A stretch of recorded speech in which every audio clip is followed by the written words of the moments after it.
All right, let's get our Facebook folks in here. Got the spinning wheel. I should have gotten more coffee, but that's okay. All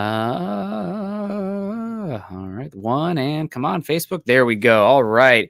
Good morning, good morning, good morning. It is the 8th of May, 7:35 a.m. Mountain Time, and it's time for an episode of Broncos for Breakfast. I am Nick Kendell, and joined by, as always, Scott Kennedy. Scott, today is my last day of my 9 to 5 job for a bit. I go on parental leave starting tomorrow.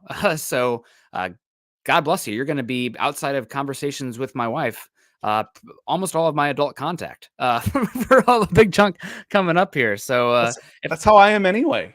I mean, I work out of the yeah. house. So if it's not kids, sports, parents, it's baseball parents or Nick and all y'all. So thank you. Yeah, maybe my code switching will work every once in a while. I got a little bit of a potty mouth, and every once in a while I'll drop a bad word in here. I do my best, I'll tell you, man. But sometimes it just kind of happens. And being with the baby the next 12 weeks, maybe I'm gonna start using potty more, or this Broncos, that's a doo-doo opinion or something. But we'll see. Any advice? I mean, it's gonna be an interesting situation because my wife works from home, and I will be home as well. And we're going to try to, sequester ourselves to the best of our abilities. But she's been home for 16 weeks with the start of the baby stuff. But I will be on leave here starting tomorrow. So God bless you, Broncos country. It's going to be a ride. Hopefully I look a little bit more rested and ride that wave. What's funny is how the things you pick up saying for just 2 years while they're toddlers stick for like the rest of your life. I'm going to go potty, big mess poopies. I got teenagers now, and we still say big mess poopies around the house. So yeah, good stuff. And we've been used to big mess poopies in Broncos country the last almost half decade, unfortunately. But hopefully those times are turning here. We got somebody cleaning up a little bit, moving on from the diapers to the big boy pull-ups for sure. Let's say hello to people in the chat coming in here. David Youngkin, of course, coming in saying, morning, everyone. Hope everyone's having a great day. May not be able to watch today in the middle of painting my driveway. Painting the driveway. Well, good luck to you. Does not sound like the most fun chance or fun task, but hey, I am very much an outside person, and any chance I can have to get outside, that'd be great. Scott, I haven't transitioned to the lawn dad stuff yet. I've been a renter to date, and I have friends who are like all about their lawns, like, oh, look at my lines. I'm like, man, I don't give a bleep, but it's nice. I love cutting the grass. I don't like trimming and picking up bushes. I hate that, but I love mowing and blowing. I love cutting it. It's satisfying. It's white noise. It looks good when you're done. I think I've told you this story before. The first time I moved into a house was a long time ago, and the grass here gets dormant, so it turns brown in the winter time. So depending on, it's not green, like either way. So it's April when I move in. I turn on the sprinklers. I go sit on my front porch. Nice day. I'm like, I really would rather watch grass grow than NASCAR. And it was a revelation for me. So, man, yeah, it's satisfying. Maybe I just kind of have a revelation there. Maybe it's the alone time for the dad. Like I'm doing a task, but I can't hear any screaming. Nobody can bother me because I'm out here working. Leave dad alone. It's a separate. It's like, okay, I'm putting everything else away. No one's gonna bother me. My phone's not on. I'm not getting emails. It's quiet time, and it looks good when you're done. I do. I do like cutting the grass. Now, like I said, trimming bushes and picking that crap up and then trying to dispose it. I hate that. But cutting the grass is nice. Not to share too much, again, personal stuff, because you guys are here for the Broncos, but my dad's a landscape architect, and many summers spent outside mulching, which really not super enjoyable. Oh, if you help me mulch for 2 days, I'll give you $50 so you can buy a PS2 game or PS1 even, dating myself here. But Conger talking about changing the slogan to Broncos for Breakfast to Big Mess Poopies. It's the offseason, y'all. Apologies. We're off the rails, way off the rails already, and it's only May. I mean, we'll go off the rails for money on here also. If you guys got questions about life, or heck, if you guys got any questions for coming out our way for the summertime. So we got Dustin Perkins coming in saying, my bad, guys. I thought I was posting on this feed. Obviously talking about the Dylan Leonard. About Leonard. Dustin, I did go. So I did not watch Georgia Tech on offense one snap this season. Thank you for the $10 super. But I will say that Dane Brugler, he has the beast together, and he puts together unbelievable amount of scouting reports and whatnot, and he had Leonard as his 50th ranked tight end and didn't even have a write-up about him. He was in the conglomerate list of tight ends that, you just have the name, the school, the measurements, and that's it. And to be 50th on that list, I would not have super high hopes. So we'll see what happens with Leonard out of Georgia Tech with his body type, but he's one of the many where, not to be, callous, but once you do something in the league or you give me a reason to go back to the tape or pay attention, I will. But until then, with how much UDFAs end up doing nothing in the league, I probably will not give him much of a sniff until he gives me a reason to sniff.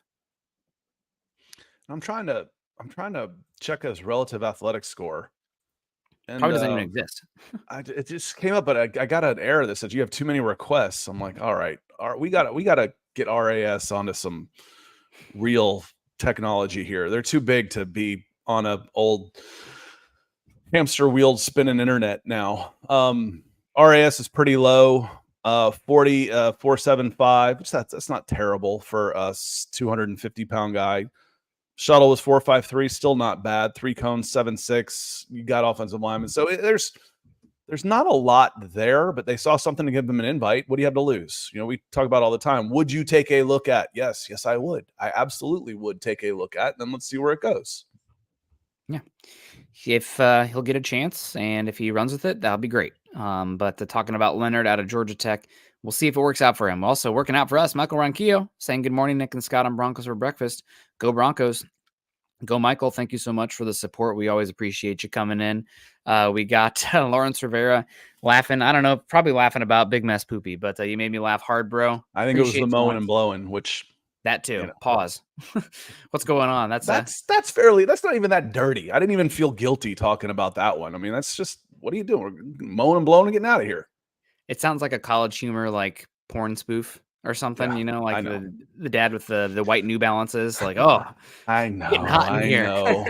But yes, I have a big backpack blower and a mower, and I don't mind mowing and blowing. Well, God bless. That's all I got to say about that for now. Monica coming in here, morning to you. Hope you're doing well. Jeremy getting into the topic at hand, saying the winners and losers. This is inspired by Bill Barnwell. He did a post-draft winners and losers article, and Denver didn't really, I don't think they had anybody listed there, Scott, when I went through it, but we can still look big picture on the offseason and say whose spots have been amplified by the moves and who might be on the chopping block based on the moves. And Jeremy says winners, Sean Payton, finally has a quarterback he wants. Losers, Mathis, Moss is healthy, signed Wallace, drafted Abrams, Drain. So we'll get into a bunch of them here, but those are two good shout outs there. Jeremy, we got Dave Glassman coming in. Good to see you. George Patterson saying Scott Nick holdover from the Falcons. Hope the Broncos can be better this year. We're on a better path for 25. That's the dream. I will say, I think Vegas has Denver as the third lowest win total team in football this season. It's possible Denver takes a slight step back on the wins this season, but still having a positive direction as an organization. When you have as much dead cap as the Broncos have had and as many vacancies as they've created without, big time additions to replace those guys, there's going to be some questions. I also think last season, I've said it on here a few times, the fumble luck I don't think is super sustainable, which they had last year on their winning streak. And also the offensive line health is one that I just can't see replicating again, but we'll see. You've said on here, Scott, I think 7 wins. That's a 1-game loss. I think anywhere from 5 to 8 makes 6 to 8 makes sense for them this year. But this is a team that has, because of how many young guys there are here, still a relatively new coaching staff and a rookie quarterback, those air bars are wider. It could be worse, Scott. I mean, everybody's always talk about like, oh, it's going to be that much better. Could be worse, honestly, than that 5 wins, but it could be better. You have a variance wider than most teams. I would love to see the numbers to back this up, but I have a feeling if we put highest dead cap hit on one line, okay, so here it is at the very beginning, wins on the y-axis. So the highest is here at the front on the x-axis. So Chicago Bears had like 90 million in dead cap hit. They won like 4 games. So they would be low and left. As you move farther out, the higher the lower the dead cap hit gets, that number of wins probably goes up. Meaning I was told there'd be no math. If you are taking on a high dead cap hit and your expectations are not that you're going to be winning a ton of games, and history has gone to prove that, it's setting yourself up for, let's get this out of the way, get our draft picks in, get cheaper, offload some bad contracts, get better, younger talent in here so we can move forward. So again, that this team could regress when you've got a giant dead cap number shouldn't be a hot take. That shouldn't be a big surprise. Should they be a little bit? Can they be more entertaining? Yeah, that'd be a start, Nick. I mean, what would you say? It was the Kansas City game. Was it 90 yards of passing? I don't think we'll see one of those again. Probably not, unless there's an injury or something. But the things, or you have one of those amazing Tim Tebow games where you're just running the ball so effectively you don't have to pass it around. Scott, actually, pretty interestingly here, I'm looking at the list of teams with massive dead cap hits, and it hasn't always been a negative for a lot of those teams. Now, this is a lot of the individual players stuff, but the Rams have had some pretty big dead cap hits in recent years, and they've been feisty. Yeah, they took a big one on Jared Goff. They did. The Packers with Aaron Rodgers, they turned around. What did they do? They acquired on that. Who? They took a dead cap to acquire a really good quarterback. They weren't just offloading. Yep. They didn't go and do a rookie on that. And the Jordan Love, when they took on his Packers dead cap, would they win 9 games? And they took on, and again, that's an individual, not a cumulative. Yeah. Then they already had a first round pick in the wings in his 4th year in the league. Yeah. It's actually pretty crazy, Scott. They weren't playing with a rookie. Yeah. Other than the Falcons and the Broncos, a lot of these teams that have had these massive dead cap hits have had pretty good following seasons. This is pretty wild. Aaron Rodgers last season with the Packers, they go on to make the playoffs. You have Carson Wentz moving on from the Eagles. They go on with Hurts, and I believe make that playoffs that very same season. You have the Seahawks moving on from Russell Wilson. They go on to make the playoffs that very same season. Still haven't heard a rookie quarterback in there. Yeah. You have the Tampa Bay moving on from Tom Brady this last season. They go on and make the playoffs. So it's actually pretty, I mean, it's always the quarterback. That was a rookie quarterback. Was it? But it was Baker Mayfield this year.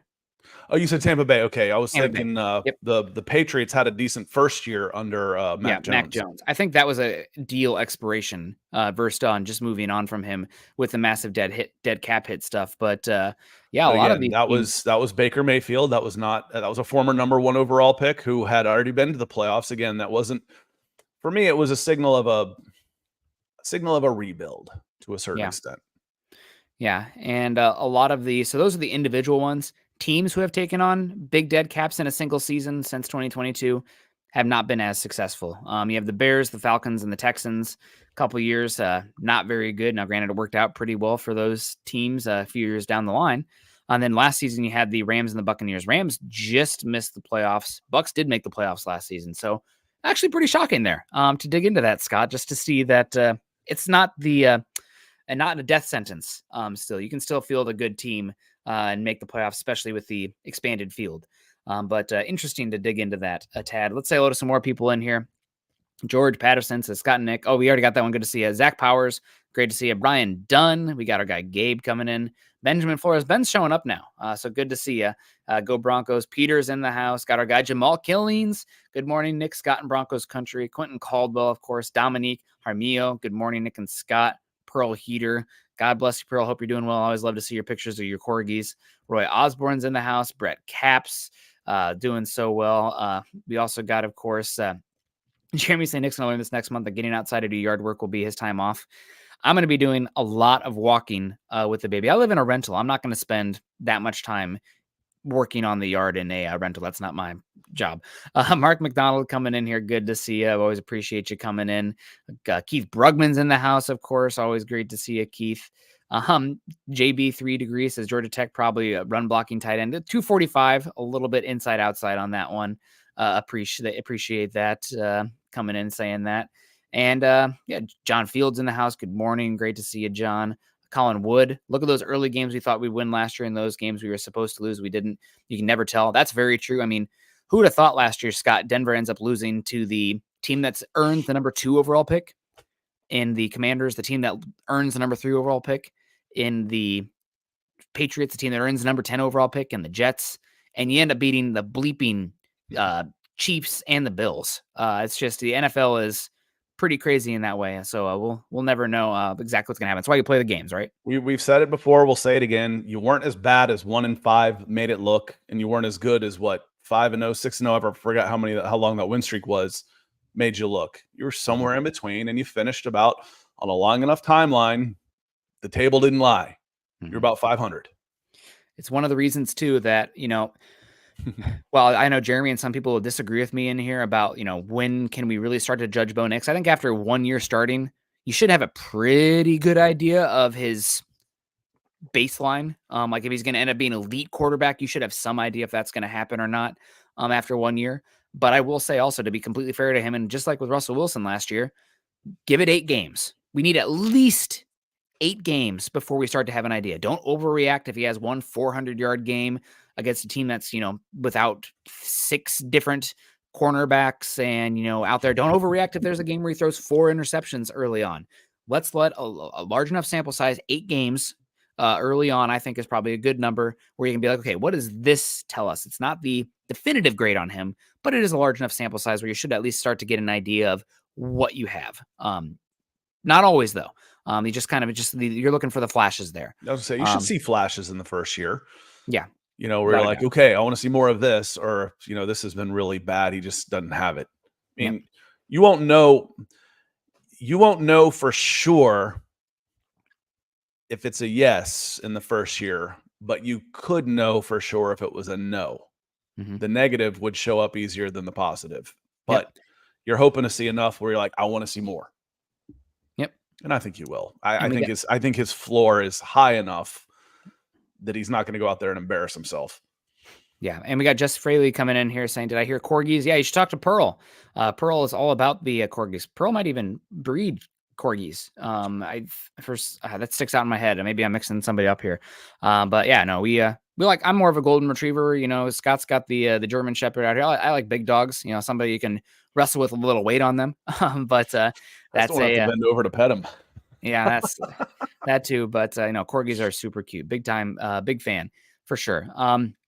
So let's get into it, Scott. Winners and losers from the Broncos offseason so far. And I think so far out of the gate, my biggest winner is Patrick Surtain. Now, why is Patrick Surtain the biggest winner? Well, first off, Denver has had opportunities, maybe if they wanted to move up, if they did like Jaden Daniels or Drake May or Caleb Williams more, maybe he wouldn't be here anymore. Nope. From the beginning, we heard, it's not really on the table. They put him out there in that big, retro uniform release as well. Gets his 5th-year option picked up. Everything sounds like he's the guy they're building around. He's going to get paid very handsomely here coming up. I think luckily for Denver, the cornerback market has not inflated a lot like the defensive line and everywhere else. But so you're still going to pay him a lot. But he'll end up being the highest paid defensive back in the history of the NFL when his contract does come up. But how I think he's being a winner overall is because you've mentioned it on here, Scott. What's the one area on the Broncos roster where they've probably improved upon based on any other? It's the defensive line. And part of that was because the bar was set so low. I agree completely. So yeah, the defensive line being improved upon. John Franklin Myers, another year healthy with Nick Bonito. You add Roach, you add Ellis as well. Last season, the Broncos couldn't do much of anything as far as getting after the passer with only 4 guys. They added to that unit this season, and that should hopefully free up Patrick Surtain a good bit, your number 1 cornerback. Maybe you can actually play some man coverage. I don't know, press man out there because you couldn't last year when you can't get home with 4. You're not seeing a lot of blitzes paired with man coverage because it's just so risky. That's a touchdown waiting to happen. I think Surtain's a huge winner from what they did on the defensive line this season. Who's the highest average contract cornerback in the NFL? Is it Jalen Ramsey? It is Jair Alexander. Okay. My God, at $21 million. That becomes one of those math problems. If Jair Alexander is worth $21 million as the number 1 average contract paid in the NFL, Pat Surtain is worth 50. I'm not a big fan of Jair Alexander. But he'll probably be 25. There's only 2 average contracts over 20. Jair Alexander and wrong tab, Scott. and Denzel Ward, who just re-signed last year with Cleveland. I think he's got 2 years under his belt, 22 and 2023. Marshawn Lattimore is in at 19.5, but there's only 2 over 20, and then there's 6 that are between 19 and 20. And when I start reading these names, is there anyone that you would even trade for in a first-round pick for Pat Surtain? Jair Alexander, no. Denzel Ward's pretty good. Marshawn Lattimore, he's number 3. Marlon Humphrey, he's number 4. Trayvon Diggs is number 5. L'Jarius Sneed, number 6, and Jalen Johnson is number 7. Those are the 19 to 20 range. Goodness gracious. Is this more of an indictment, Scott, on the second contract cornerbacks? The overpay, like you said, it hasn't really inflated as much, because I look at those and go, those were gross overpays. Pat Surtain's going to get a pretty good one. Again, just the point being, it's not necessarily the same as running back, but paying cornerbacks big second contracts tends to be a little risky. Were they that good to begin with? I think Jair Alexander was pretty darn good when they did pay him. Marlon Humphrey was really good before the injuries really started to set in. Marshawn Lattimore, I mean, he was really darn good, but now he's starting to get a little older and injuries are happening. We've talked about it on here a lot, Scott. Yeah, but there's Xavier Howard at 28 years old. Yeah. You know, Darius Slay at 32, Tre'Davious White at 24. He got paid. Yeah. So, but you know, how old is Pat Surtain? 23? I think he's probably about 23. You know, he's going into his 4th year, and he was really young. So his second contract should be it'll be $100 million easy. He's going to get 25 per year. It should be. I would think it would probably be 6 years, 150, $100 million guaranteed. Okay, I'm with you on this. I would pay more upfront to not have those later years because of what cornerbacks tend to do. Mm-hmm. They fall off a cliff. I mean, they just do. The margins. He just turned 24. Happy birthday, Pat Surtain. Happy birthday. You're financially tied to him until he's 28 years old.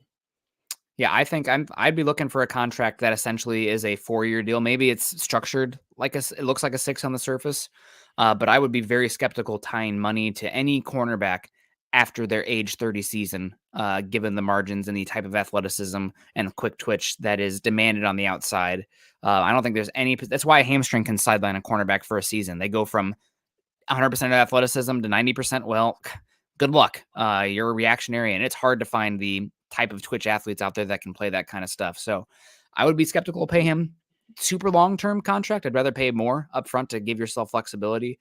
But he's going to get paid. I think he's a huge winner for this team this season. I think it's 4 years guaranteed, and that's what he's going to get. Unless you're saying you'd rather give him 5 years, you know, and then give him 100 guaranteed, so that it's a 3-year, $33 million. That same 100 million guaranteed. Yep. And I got Keith coming in here with a good comment, says, wait for Sauce Gardner to get paid or pay PS2 first. I typically like to be ahead of the market if it's all possible. I don't want to be the team that is reactionary because it's always you know what showing contest. I feel like a lot of these guys, well, this guy got paid, I want to get slightly more than him. So I'd rather pay him first. Sauce was drafted the year after Surtain, so you're not going to have that luxury. I mean, it's possible that the Jets tag him if he wants to, but if you tag Pat, he might just say, I'm not playing. Yeah. Give me a contract give me a market value contract, or I'll happily sit out this year. That's possible. So, and I like the comment. There's no guarantee that the Jets they wouldn't do the exact same thing with Sauce. So, you know, would try and tag him instead of giving them a big contract. So I'm of the opinion that Pat Surtain will get his multi-year deal before Sauce because he was drafted a year before him. I think it could happen this year before the season starts. I think it could happen next year. We'll see, but they're going to pay him. And I think it's going to be upwards of 27 million per, would be my guess off the cuff here. We got Colorado coming and says, with PS2, he's so technically sound. I do think that'll allow him to continue to play at a high level, even as he ages.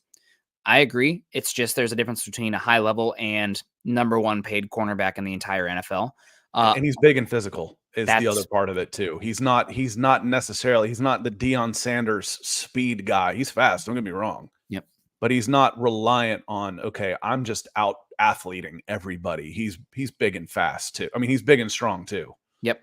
Length, size, technicality, all things that should translate with age. But again, cornerback is different. The margins for the type of athleticism is wild. I mean, the cornerback, unless you're pound for pound, cornerback's the best athlete on the field. Just the type of I've said athletes in the freaking world. in the world. I I mean, said NFL cornerbacks are the best athletes in sports. they're the most similar to me, Scott. I think we've talked about this on here before. They're the most similar to those elite soccer players in terms of the body control up front, the attacking players. And what Yeah, is but the they're peak? 50 pounds heavier.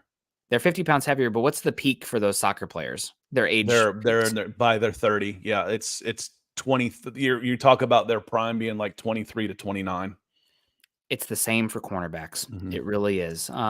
Troy comes in with a big super chat, $9.99. Thank you so much, Troy. We appreciate you. He says, "Hey guys, are you worried that after the Russell Wilson contract, the owners will not want to extend early with guaranteed money when they should?" My thought here, Troy, is that outside of Surtain, which guys are going to get big guaranteed money early before they should? And also just you have so much money on the books. It's really like, you're going to have a cap minimum coming up here in 2026. You're going to have to throw out some money here. So pay the guys that you should on the roster. PS2, Quinn Miners. After that, I mean, who really deserves it? Maybe Bowles, but I don't think he's going to get big guaranteed money if you want to keep him. I mean, there's a lot of talks about 1 moving on year. him this season. So Yeah, one year. He'll get 1 year of guaranteed money on a new deal. You sign him to maybe 2. If you got him to a new deal, you'd give him a 3-year contract, $60 million with 40 guaranteed. Yep. That ends up being a 2-year, $20 million each deal.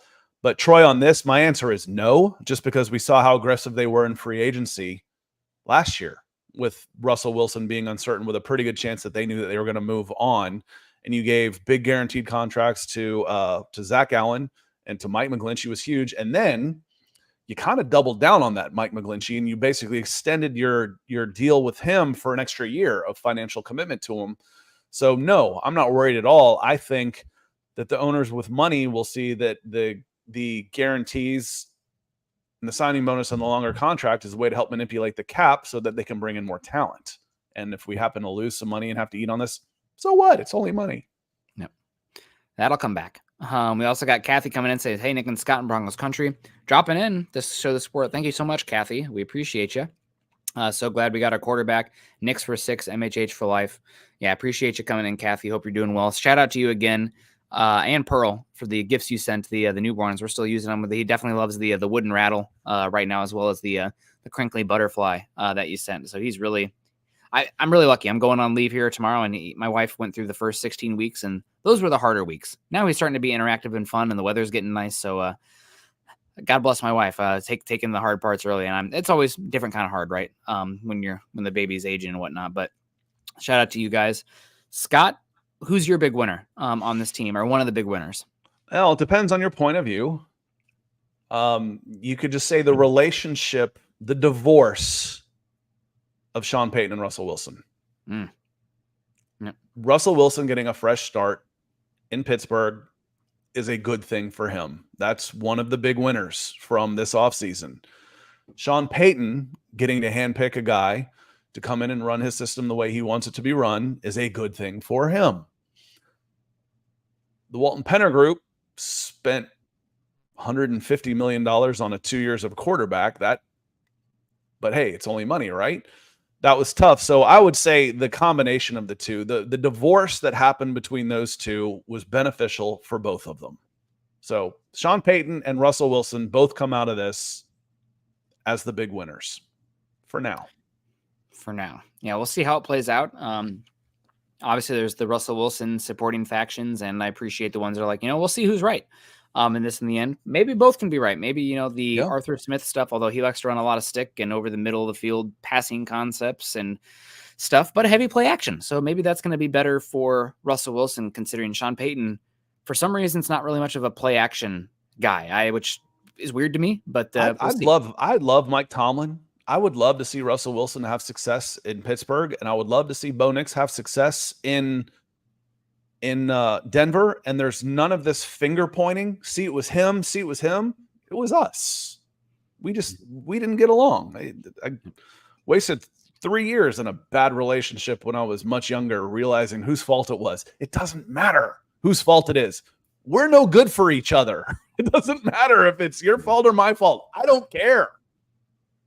Both of you go your separate ways. It's good for both of you. Now let's have success.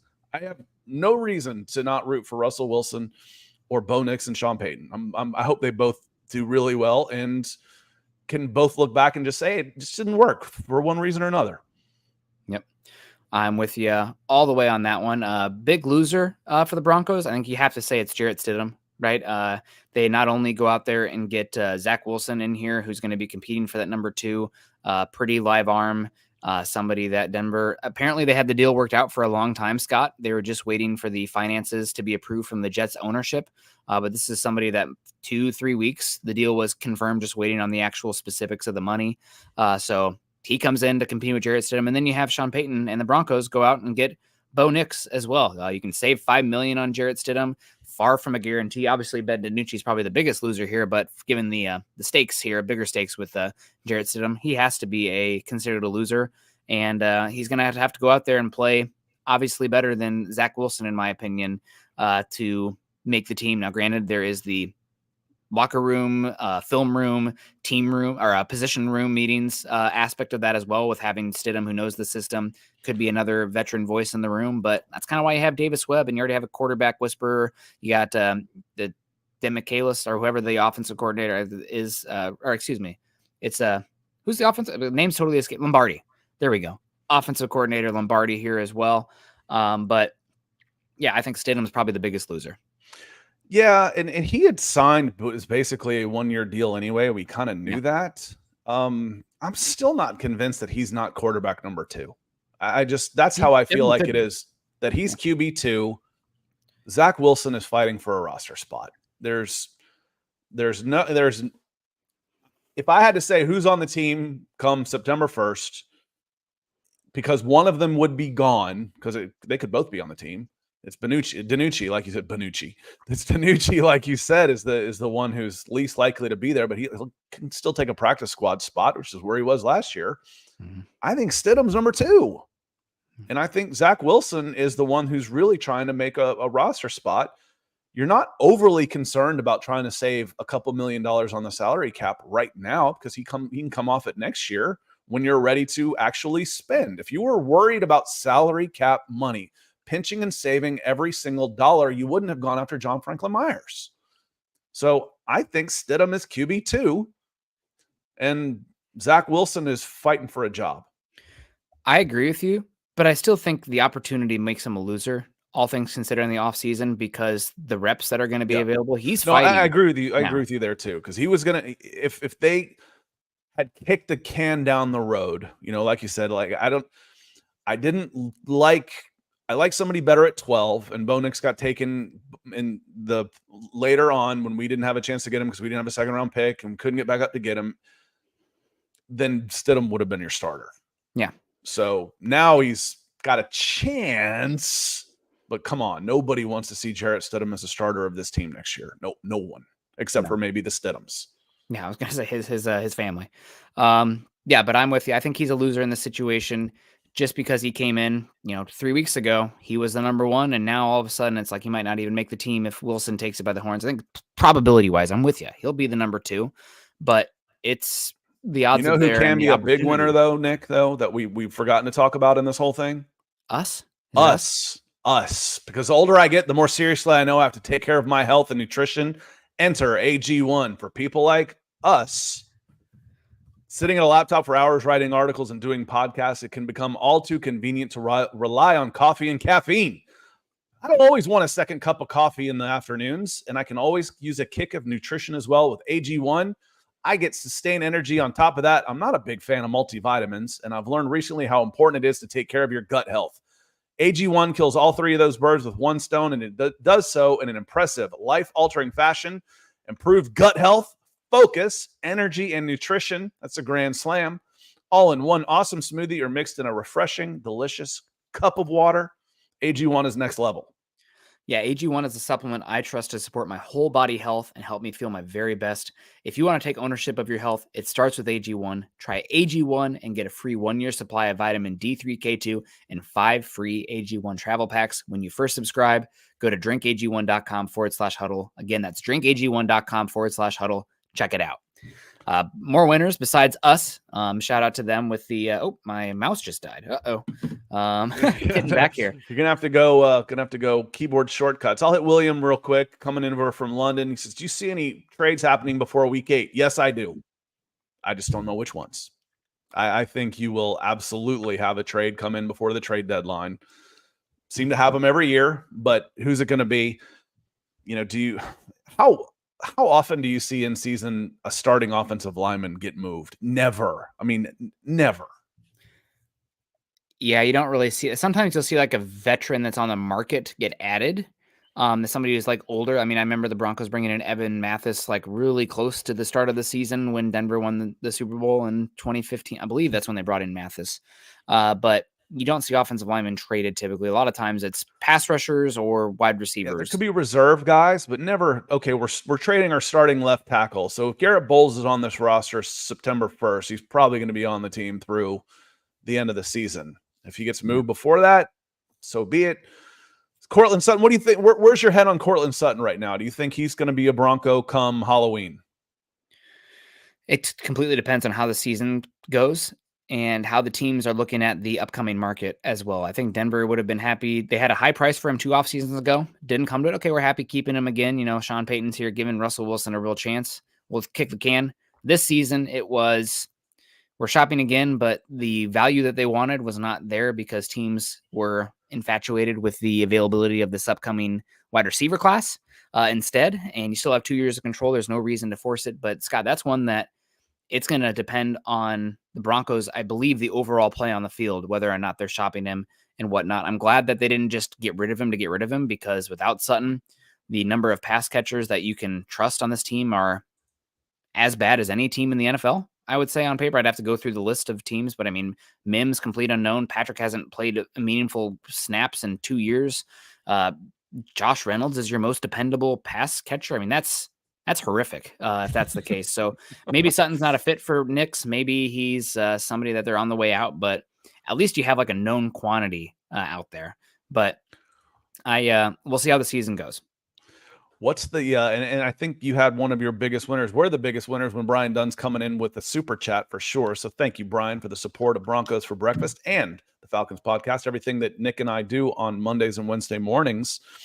I know you had one of the receivers, or maybe both of them, as some of your biggest winners from the offseason and draft. We talked about Tim Patrick. Would he come back? I'm like, well, yeah, on a non-guaranteed deal, he's basically going to be cut and re-signed, but he's got a chance. He's got a chance to go in there and earn it. And God bless him if he does. You want to talk about rooting for an individual. I want to see Tim Patrick out there and light it up. Yeah. I'm very hopeful that he'll do well. Great guy. Worked really hard. I mean, having to come through with all that stuff. And I'm really happy for him that he got his money before those injuries happened.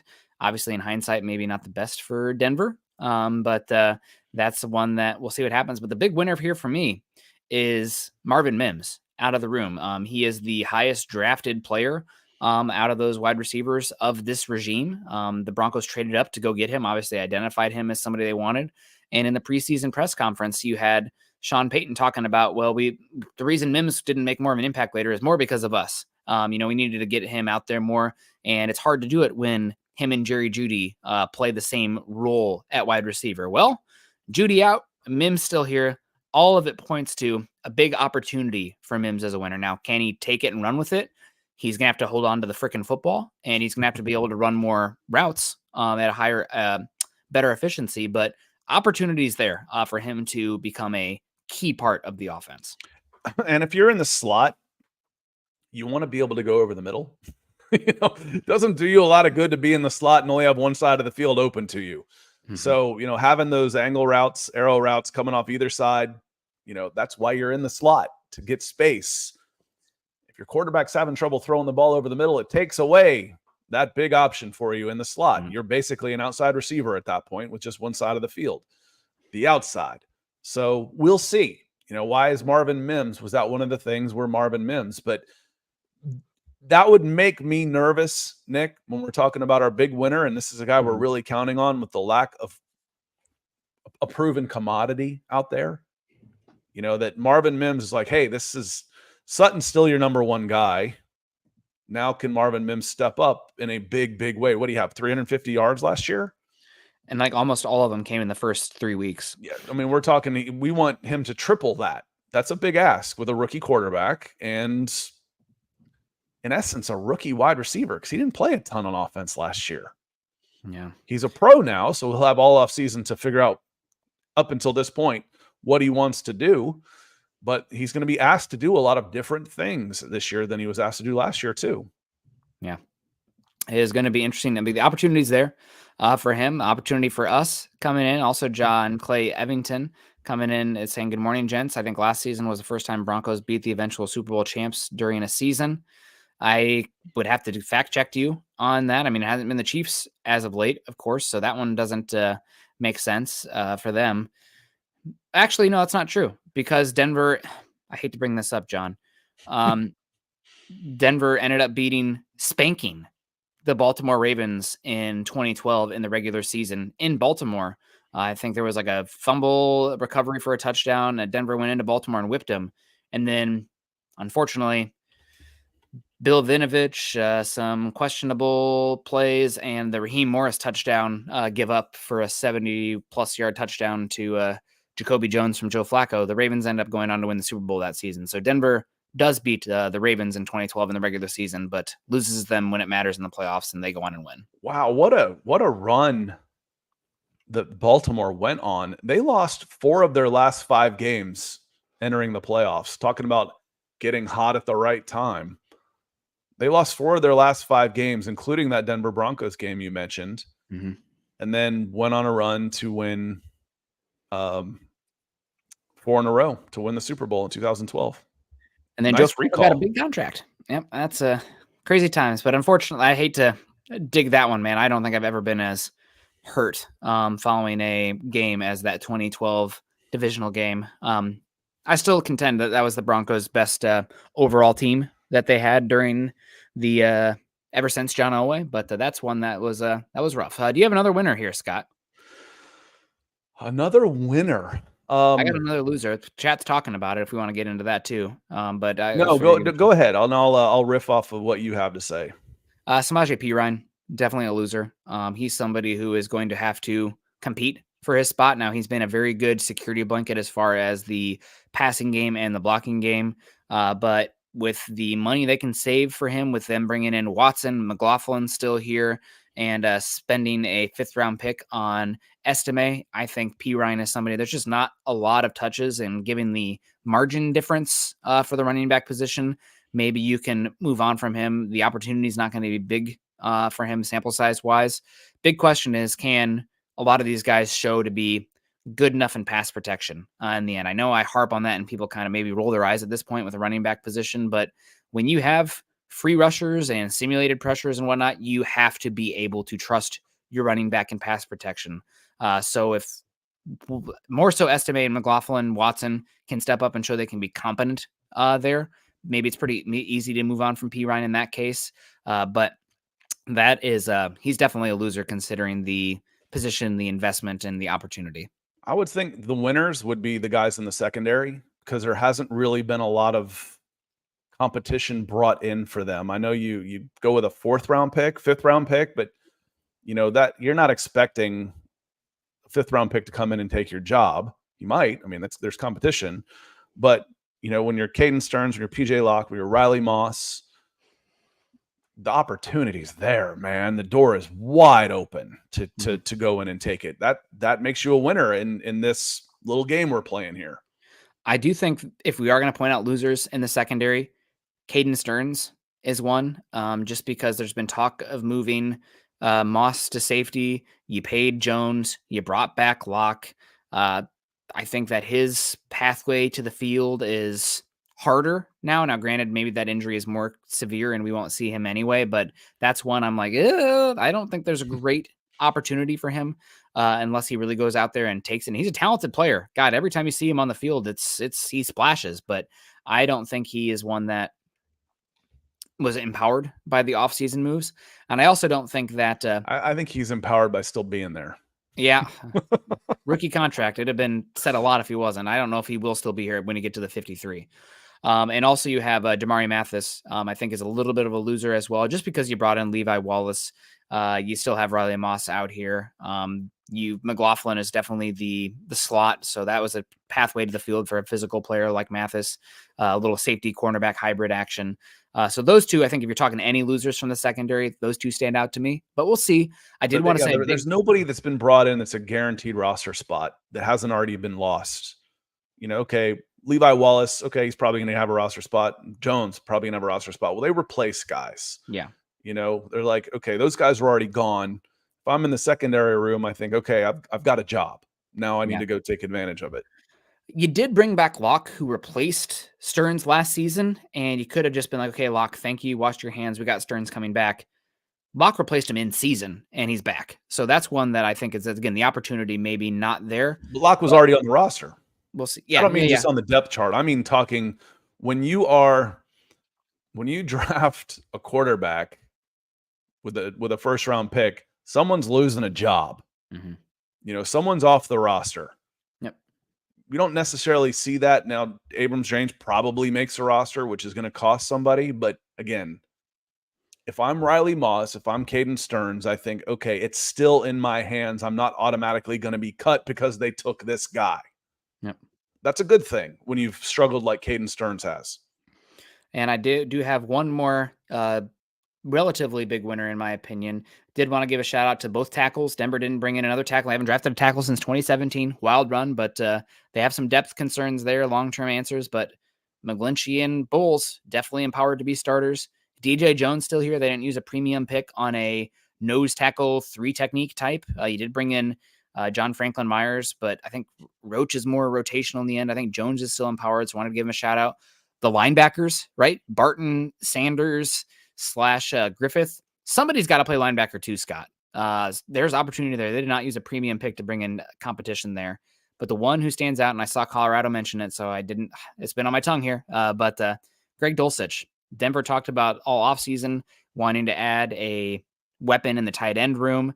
They talked about, adding to that position. You brought back Troutman. He's really just, a fine, cheap Y type. You're happy to have a competent somebody who knows the offense in there, but you need somebody who can do something in the pass game. Dulcich has missed time with hamstrings, but he's still relatively young. Somebody can be utilized, and the pathway is there. It's not like Stearns, where you brought in a bunch of tight ends or safeties or brought back guys who replaced him last season. You're not going to see, who is the tight end last season that they had? The undrafted free agent guy whose name is kind of more of an H-back. Kroll definitely still there, but he was already here. You had the H-back tight end whose name's escaping me right now, who's probably fighting for a roster spot there. But I think Dulcich is still very much empowered and has a pathway to be a difference maker on this team. We'll see what happens there with his injuries, but he's one who has a chance. And it's Nate Atkins. Yep, thank you. I kept thinking, man, he's from like Massachusetts, something. It's Atkins for sure. So I appreciate that, Colorado. But I think Dulcich, definitely a winner. He has the entire opportunity in front of him. Yeah, I agree. Sean Payton hasn't invested a lot into the tight end room in his 2 years, and that benefits the guy that's already there. And as was it Conga Collins said, Dulcich is a winner for still having a job. Well, kind of, yeah. When you're talking about, I mentioned Caden Stearns is a winner for still having a job when he's making, $1 million a year. He hasn't made enough money to retire on for the rest of his life. If he can get another year as a pro and do something with it and have a job at $1 million this year, he's a big winner if he hasn't automatically been replaced in the draft. So, and I don't think he has been. And Dulcich definitely hasn't been either. You haven't brought in anybody that's going to cost someone a job, which when we're talking about winners and losers, makes you a winner. Yeah. We will see about Lucas Kroll. Obviously showed a little bit last season when given an opportunity. Did like him. Enjoyed his tape when he was playing out there with Kenny Pickett at Pitt. But We'll see what happens with him, but I think he's a winner because they could have easily, taken Brock Bowers at 12 or gone out and paid a tight end more. They mentioned how they, tight end's a spot they really need from. Well, Dulcich, you're the guy. So hopefully he can stay healthy. Randy P will come in. And the last question here, unless we have a super chat coming in late, says, do you think they entertain bringing back Simmons at a reduced rate?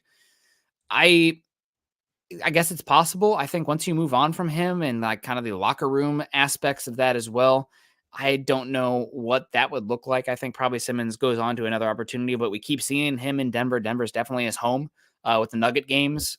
So I guess anything is possible. It would just be in not an unprecedented, but a rare thing where a guy leaves and then comes back. I can't imagine what that plays like for them. If he were to come back, it'd be next year, not like 2025. Like after the goodbye, it'd be really awkward. I mean, there was a nice send off and all those type of things. Like, thanks for everything you did. It was a goodbye. All right. So yes, I think he will play somewhere else in 2024. And then if it's a 1-year deal, maybe he comes back in 2025. I don't see him here in 2024. That'd be not unprecedented, like you said, but it'd be weird. It'd be kind of awkward.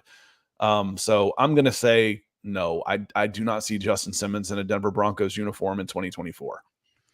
Yeah, we will. We'll see what happens there, but that would be interesting. And that's it, guys. We're going to wrap out here. Real quick on this, Colin.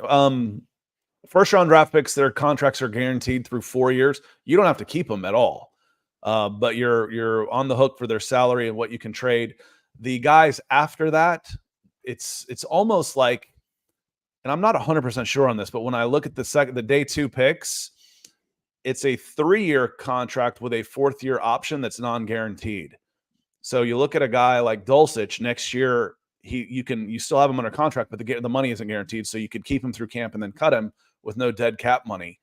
And then the day 3 guys is just a 3-year deal, and it's guaranteed as well. I'm pretty sure it's really cheap. So again, Stearns is on 1 million he's on 1 million right now with no dead cap because it's his 4th year on his rookie contract. So you could save $1 million by getting rid of him, despite the fact that he's on a rookie deal.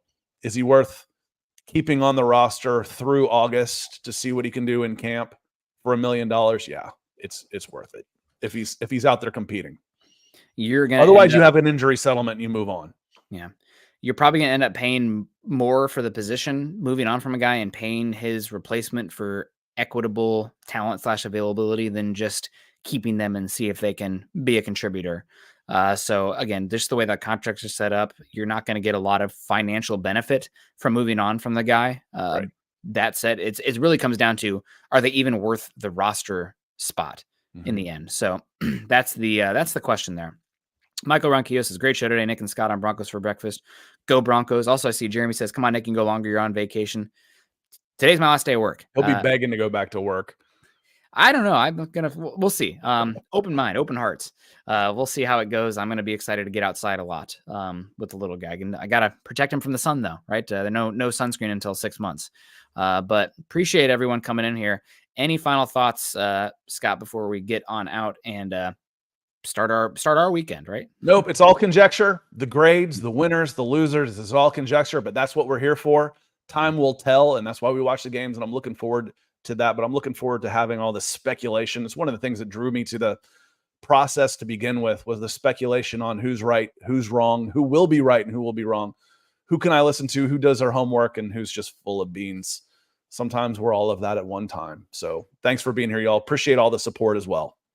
Yeah, appreciate everyone coming in here and supporting the show today. Make sure you're following Scott and I on Twitter. Scott is at Scout Kennedy. I'm at Nick Kendell, MHH. Also follow us at Mile High Huddle. If you haven't done so yet, join us at facebook.com/Mile High Huddle and facebook.com/Mile High Huddle pod. And as that ticker says there underneath, please subscribe, like, and share. Speaking of all the super chats and all the support today, shout out to Dustin Perkins, Michael Ronquillo, Lawrence Rivera, Keith Brugman, Troy Boer, Kathy Schmidt, Brian Dunn, John Clay Evington, and Michael Ronquillo again, closing us out. We appreciate all you guys so much. Have a great rest of your day. Have a great weekend. We will see you again next Monday. Until then, continue to choose kindness and compassion. Go Broncos.